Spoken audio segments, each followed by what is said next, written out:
They heard. Can y'all hear him? Yeah. See, they can hear you. Okay, Emily, can you tell me why she went to China? Because she can tell people about Jesus. That's right. Okay. Thomas, how many years, put it close to your mouth, Thomas, not loud. How many years did Miss Lottie Moon stay in China? 39 years. 39 years, that's a long time. Okay, Jacob, it's your turn, Jacob. Jacob, turn around.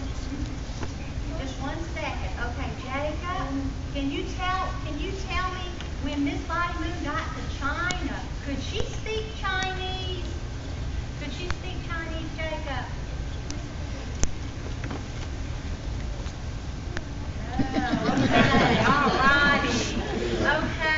Okay, the children are going to show you something. You know, when Miss Lottie Moon got to China, that the children there were afraid of her because she didn't dress like them, she didn't look like them. So there's something that she did to be able to draw the children to her, and the children are going to show you that.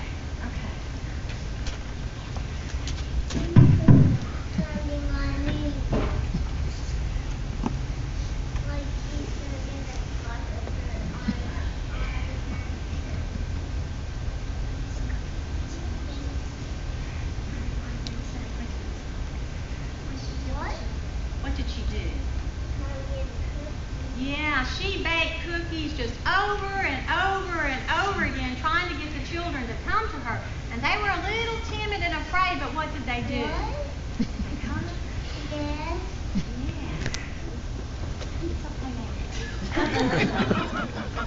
We got one that's already been bitten into when we practice it. That'd be my child.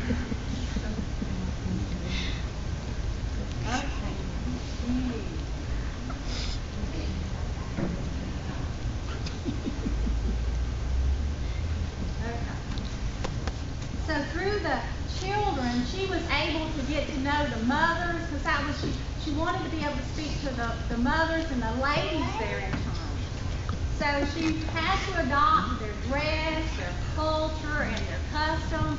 So she would be, the people in China would be more drawn to her as she looked like them and she learned the language, and that had to be hard. But in turn, the Chinese people came to love her deeply.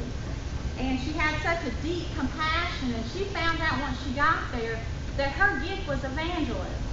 She wanted to tell people about Jesus, and she would go from village to village telling people about Jesus. And she also taught at a girls' school.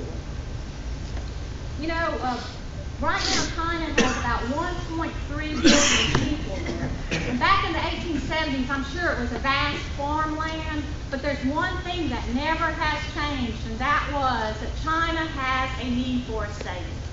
Back then, as they do today. And there was so much wars and conflict and famine and disease going on during this time that Miss Lottie Moon, she gave all she had, all her resources, all her food, her money, everything. And she gave it all away, and she ended up getting sick. She ended up weighing about 50-something pounds when she passed away. And so they put her on a ship, and they sent her back home because she got very, very sick, didn't she? And she died. Yes, she did. That was so sad, but she gave all she had.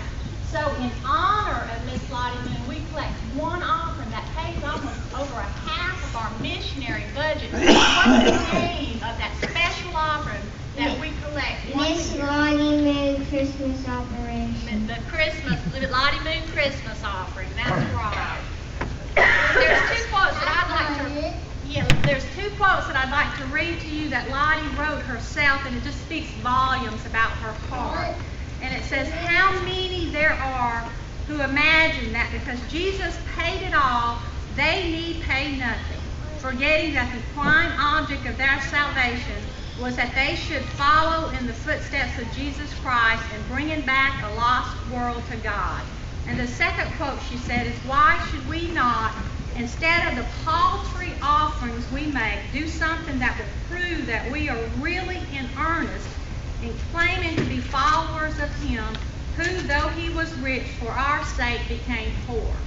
And the children want to end it with 2 verses that we know that speak to Miss Lottie's heart. And Chance is going to say the verse for us. Chance, can you say it? Or Win, remember? You want the other children to help you? Okay, here, let me hold it for you. For Win, go ahead. Win. Okay, here, let's help them, everybody. Win, go ahead. For when I was hungry, you gave me food. Thirsty, you gave me drink.